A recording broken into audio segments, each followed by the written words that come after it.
మనము allergic rhinitis వచ్చినప్పుడు ఈ పాథోఫిజియాలజీ ఎలా ఉంటుంది, సో అసలు ఏం మన బాడీలో చేంజెస్ జరుగుతాయి, మనం ఫంక్షనాలిటీ గురించి తెలుసుకున్నాం, ఫిజియాలజీ గురించి తెలుసుకున్నాం, ఇప్పుడు పాథాలజీ గురించి తెలుసుకున్నాం. ఎందుకంటే మీకు పాథాలజీ అర్థమైంది అనుకోండి, సో మీరు ఈజీగా ట్రీట్మెంట్ అనేది అర్థమవుతుంది. ట్రీట్మెంట్ అర్థమైనప్పుడు సో మీరు ఎటువంటి ప్రికాషన్స్ తీసుకోవాలనేది కూడా అర్థమవుతుంది అందుకు మనము ఈ పాథాలజీ గురించి అలర్జిక్ రైనైటిస్ పేషెంట్స్ తెలుసుకోవడం చాలా ఇంపార్టెంట్.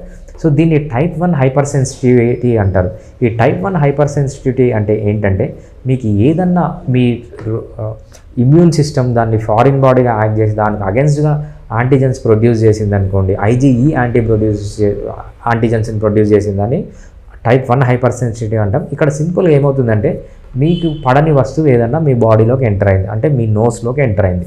మీ నోస్లో కంప్లీట్గా బ్లడ్ సప్లై ఉంటుంది కదా, నేసల్ మ్యూకోజా ఉంటుంది.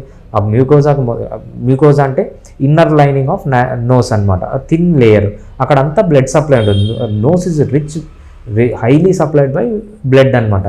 ఎప్పుడైతే ఈ అలర్జన్ అనేది మీ ముక్కులోకి ఎంటర్ అయ్యి ఈ నేసల్ మ్యూకోజాని టచ్ చేస్తుందో అక్కడ మీకు టీ లింఫోసైట్స్ అనేవి యాక్టివేట్ అవుతాయి. టీ లింఫోసైట్స్ అనేవి యాక్టివేట్ అయ్యి ఆ అలర్జన్కి బైండ్ అయ్యి ఇవి టీ లింఫోసైట్స్ ఆ అలర్జన్ అంటే అలర్జీ ప్రొడ్యూస్ చేసే కెమికల్స్ని మీ బీ లింఫోసైట్స్ అంటే మీ ఇమ్యూన్ సిస్టంలో ఉన్న బీ లింఫోసైట్స్ లింఫ్లో ఉంటాయన్నమాట, లింఫ్ గ్లాండ్స్లో ఉంటాయి.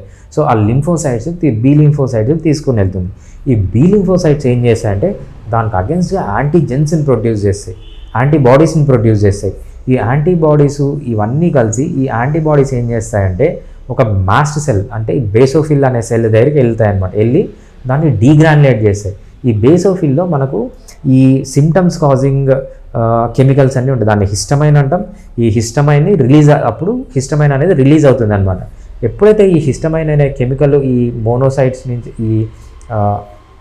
దీంట్లో నుంచి రిలీజ్ అవుతుందో సో అప్పుడు ఈ అలర్జీకి సంబంధించిన సిమ్టమ్స్ అన్నీ వస్తాయి. ఫస్ట్ ఏంటి, వాసో డైలటేషన్.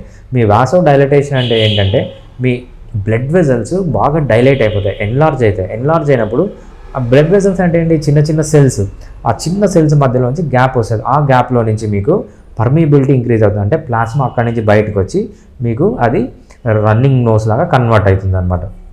స్మూత్ మజిల్ కాంట్రాక్షన్, మీకు ఈ బ్రాంకై అంటాము, లేకపోతే ఈ విండ్ పైప్స్ ఉంటాయి చూసినా, ఈ విండ్ పైప్స్ పైన చిన్న మజిల్స్ ఉంటాయి. ఆ మజిల్స్ అనేవి కాంట్రాక్ట్ అయిపోతాయి ఈ హిస్టమైన్ వల్ల, ఈ హిస్టమైన్ అనే కెమికల్ వల్ల.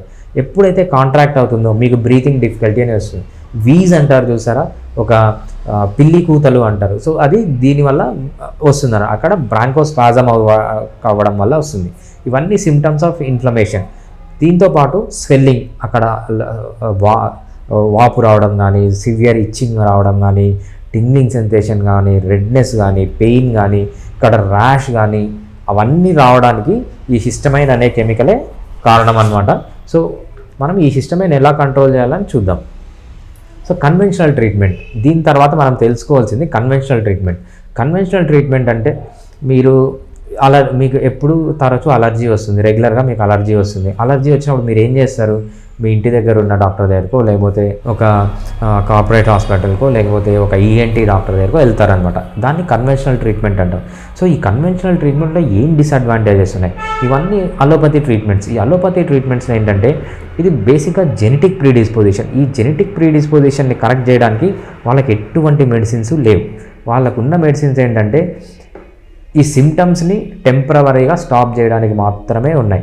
సో ఆ మెడిసిన్స్ తీసుకున్నంత వరకు మీకు తగ్గుతుంది. వన్స్ మెడిసిన్స్ మానేసిన తర్వాత మళ్ళీ మీకు ఈ అలర్జీ సిమ్టమ్స్ అన్నీ స్టార్ట్ అవుతాయి. ఆన్ టాప్ ఆఫ్ ఇట్ మీకు ఏంటంటే దీనివల్ల చాలా సైడ్ ఎఫెక్ట్స్ వస్తాయి. దీంట్లో ఏంటి, వాళ్ళు స్టెరాయిడ్స్ వాడతారు. స్టెరాయిడ్స్ అనేవి ఇమ్యూనో సప్రెసెంట్స్, మీ ఇమ్యూనిటీని సప్రెస్ చేసేస్తాయి. ఎప్పుడైతే మీ ఇమ్యూనిటీని సప్రెస్ చేస్తారో, ఇన్యాక్టివేట్ చేస్తారో మీకు వేరే ఇన్ఫెక్షన్స్ కూడా వస్తుంటాయి అన్నమాట. So that is one of the major disadvantages. దీంతోపాటు వీళ్ళు ఏమి ఇస్తారు, యాంటీహిస్టమైన్స్ ఇస్తారు.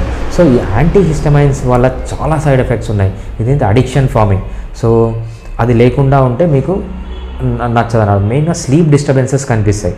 సో ఫస్ట్ ఏమవుతుంది, మీరు యాంటీహిస్టమైన్స్ వేసుకున్నప్పుడు స్లీప్ అనేది ఎక్కువ వస్తుంది. Over a period of time మీరు కంటిన్యూస్గా వాడుతున్నారనుకోండి, సో మీకు ఏంటంటే దాని ఎఫికసీ పోయి మీరు విత్డ్రా చేస్తే మీకు ఇంకా నిద్ర పట్టదు. సో డీప్ స్లీప్లోకి వెళ్ళరు. సో ఇవన్నీ నిద్ర అనేది మనిషికి చాలా ఇంపార్టెంట్. ఎప్పుడైతే ఆ నిద్రలో డిస్టర్బెన్స్ వస్తుందో మీకు చాలా డ్యామేజెస్ జరుగుతాయి, బాడీలో ఇమ్యూనిటీ దెబ్బతింటుంది. అయినా కూడా వీళ్ళు ఏంటంటే ఆ హిస్టమైన్స్ ఇవ్వడం వల్ల మీకు నిద్ర పట్టకుండా, సో నిద్ర తీసుకున్నంత రోజులు నిద్ర ఎక్కువ పడుతుంది. అది ఎప్పుడైతే స్టాప్ చేస్తారో అసలు నిద్ర పట్టదు అనమాట. సో ఇటువంటి సైడ్ ఎఫెక్ట్స్ మనము చాలా ఉంటాయి. ఇవి టెంపరరీ రిలీఫ్ మాత్రమే ఇస్తాయి. అడిక్షన్ ఫామ్ అవుతుంది, బోత్ వీళ్ళకి సిస్టమిక్గా లోకల్గా ఉంటుంది. సో ఇవన్నీ చాలా డిసడ్వాంటేజెస్ ఉన్నాయి అలోపతిక్ ట్రీట్మెంట్లో. హోమియోపతి ట్రీట్మెంట్లో దీనికి ఎటువంటి అడ్వాంటేజెస్ ఉన్నాయి, ఎలా హోమియోపతి ట్రీట్మెంట్ మీకు కంప్లీట్గా తెలుసుకుంటే మీకు దీనివల్ల చాలా అడ్వాంటేజెస్ ఉంటుంది. ఇది ఒక జెనెటిక్ డిసార్డర్, అంటే మీ డిఎన్ఏలోనే ఉంటుంది. ఈ డిఎన్ఏలో మీ ప్రీడిస్పోజిషన్ ఉండడం కాకుండా, సో మీ ఫాదర్ సైడ్ కానీ మదర్ సైడ్ కానీ ఉంటే మీకు వచ్చే ఛాన్స్ ఎక్కువగా ఉంటుంది. ఆన్ టాప్ ఆఫ్ ఇట్ దీనికి ఏం కావాలంటే ట్రిగ్గరింగ్ ఫ్యాక్టర్స్ కావాలి. ఒక పోలెనో లేకపోతే ఒక పొల్యూటెంటో లేకపోతే ఏదన్నా డస్టో ఏదన్నా ట్రిగ్గర్ చేయాలి. ఈ రెండింటి అంటే మీ ఇంటర్నల్ ఫ్యాక్టర్, మీ జెనెటిక్ ఫ్యాక్టర్, ఎక్స్టర్నల్ ఫ్యాక్టర్ రెండు కలిసినప్పుడు మీకు ఒక ఎవ్రీ హ్యూమన్ బీయింగ్ అంటే ఏంటి, some of internal factors and external factors. ఈ ఇంటర్నల్ ఫ్యాక్టర్స్, ఎక్స్టర్నల్ ఫ్యాక్టర్స్ అనేవి 3 ప్లేన్స్లో ఉంటాయి. ఒకటి ఫిజికల్ ప్లేన్, అంటే మీ స్ట్రక్చర్లో, మీ బాడీ స్ట్రక్చర్లో కానీ మీ అనాటమీలో కానీ అది చూపిస్తుంది. ఒకటి ఫిజియాలజీ, మీ బాడీ ఫంక్షన్, అంటే మీ ఇమ్యూనిటీ ఎలా ఉంది, ఎలా పనిచేస్తుంది అనేది ఫంక్షన్. మీ సైకాలజీ, దీనివల్ల మీ సైకలాజికల్ చేంజెస్ ఏమొచ్చినాయి. సో అలర్జిక్ రైనైటిస్ వల్ల మీకు డిప్రెషన్ వచ్చిందా లేకపోతే యాంగ్జైటీ వచ్చిందా, ఇవన్నీ కన్సిడర్ చేసి హోమియోపతిలో కాన్స్టిట్యూషనల్ ట్రీట్మెంట్ అని ఇస్తాం. అంటే some of physical, physiological, psychological characters whether they may be acquired or genetic, ఇవన్నీ కలిసి మనము ఇండివిజువలైజ్ చేసి పేషెంట్ని కాన్స్టిట్యూషనల్ ట్రీట్మెంట్ అని ఇస్తాం. కాన్స్టిట్యూషనల్ ట్రీట్మెంట్ అంటే ఇండివిజువలిస్టిక్ ట్రీట్మెంట్. మీ జెనెటిక్స్, మీ ట్రిగ్గర్ మీ ఎక్స్టర్నల్ ఫ్యాక్టర్స్ దాన్ని బేస్ చేసుకొని ఇచ్చినప్పుడు ఇండివిజువలిస్టిక్ మెడిసిన్ అంటాం. ఈ individualistic medicine or constitutional medicine ఇచ్చినప్పుడు మీకు కంప్లీట్గా క్యూర్ అయిపోతుంది. ఓకే, ఇమ్మీడియట్గా మీకు రిలీఫ్ వస్తుంది, మళ్ళీ రాకుండా ప్రివెంట్ అవుతుంది అనమాట. సో ఈ అలర్జిక్ రైనైటిస్ అనేది ఇనీషియల్గా ఫ్రీక్వెన్సీ తగ్గిపోతుంది, ఇంటెన్సిటీ తగ్గిపోతుంది. సో ఫ్రీక్వెన్సీ తగ్గిపోయినా over a period of time కంప్లీట్గా క్యూర్ అయిపోతుంది అనమాట. లేదు మీకు చాలా సంవత్సరాల నుంచి ఉంది అంటే ఒక్కొక్కసారి చాలా రేర్ కేసెస్లో మనం కంప్లీట్గా క్యూర్ చేయలేం, పాలియేట్ చేస్తాం అది. But it is only very rare cases. నార్మల్గా ఈ అలర్జిక్ రైనైటిస్ అనేది ప్రివెంట్ అయిపోతుంది, కంప్లీట్గా క్యూర్ అనేది అయిపోతుంది అనమాట.